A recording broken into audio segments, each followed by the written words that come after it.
yang tak pernah saya buat. Beli satu, percuma satu. Bukan. Percuma dua. Bukan. Percuma berapa? Percuma tiga. Oh. Beli satu, percuma tiga.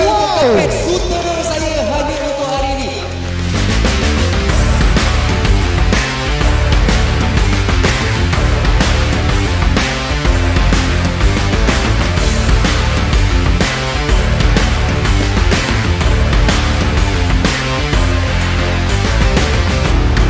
Congratulations kepada Al-Aqsa Carpets atas grand launching ni.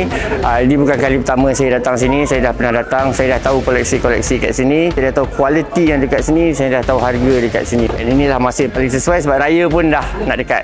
So all the best. Congratulations and see you soon. Ivai masih lagi dekat Al-Aqsa lepak-lepak lepas makan ya. Event review ya bersama artis ngetop ni. Pertama tentang makan, Diva bagi 11/10. Makan dia aku dah licin, aku lapar tadi. Kau? Ya betul, rasa macam kuri kahwin pula. Macam kuri kahwin kan? Betul, Keng. Dia meriah. Makanan sedap meriah, tempat meriah semua aircon.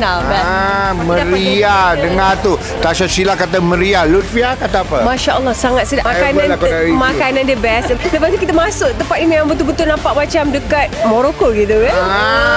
Kau mampu datang, tak payah pergi Morocco, masuk Al-Aqsa Shah Alam je. Nak beli kapet pun 70% diskaun nak raya ni. Kau tak reti-reti datang beli. Kau mengata aku je kau pandai. Cuba kau datang beli kapet lah. Beli nak raya ni. Aku cakap beli dekat Al-Aqsa.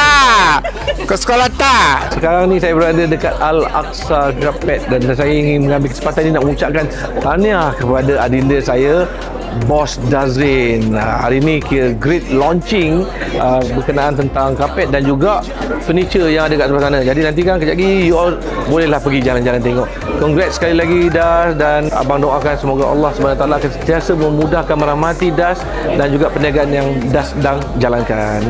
Tahniah. Al-Aqsa Carpet, barang-barang berkualiti tinggi dengan harga kilang. Al-Aqsa Carpet, barang berkualiti tinggi dengan harga kilang.